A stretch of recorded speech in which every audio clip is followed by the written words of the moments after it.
Now, Genesis ultimately, of course, is about origins, the beginnings of things, why things are the way they are.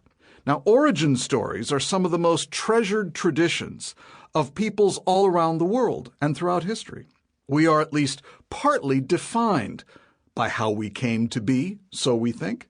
So questions about who are we are often answered with stories of where we came from, whose family we're a part of, and which peoples we identify with. In Burnham Burnham's wonderful book on Aboriginal Australians, for example, he summarizes the creation stories of some Aboriginal Australian peoples. There are different stories for different peoples in Australia, of course, but he notes, for example, that many Aboriginal Australians have creation stories that are rooted in an era that they call the Dreamtime. Ancient beings who emerged from either the sky or the earth, and their movements created many of the geographical features of Australia. Rivers, rocks, swamps, or what the Australians call billabongs. The Dreamtime beings are sometimes represented as animals or as ancient peoples, and they also left laws and traditions, stories to guide later generations. Many of these stories are captured and maintained in oral traditions, or sometimes in artwork motifs that continue to be painted or carved or drawn. Clearly, however, these traditions represent important ideas for Indigenous Australian identities. It connects people with lands and places. It connects the traditions with age. It connects societies to each other, those who share these stories. But in some interpretations of the Dreamtime, it isn't just about the past. It's also a reality that continues to define the present and the future.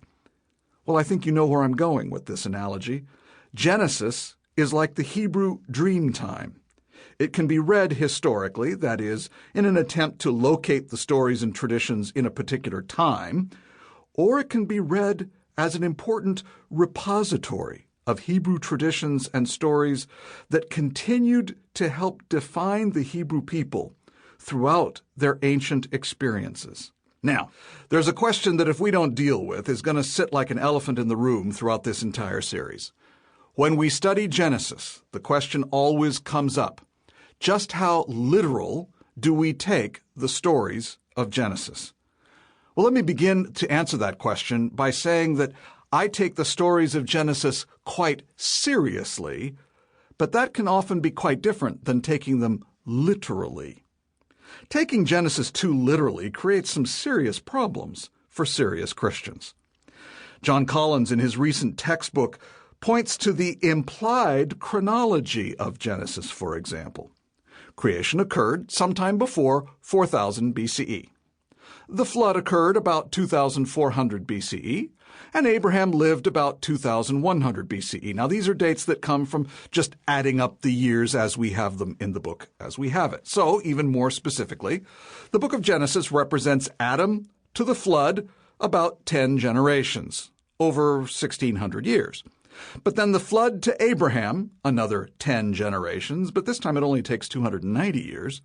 And then from Abraham to Jacob and his family in Egypt, 3 generations. And then the sojourn in Egypt, 430 years, 3 generations. In other words, these numbers just don't work. Obviously, some round numbers are being used here to speak of the time periods in the book of Genesis. 10 generations, 3 generations.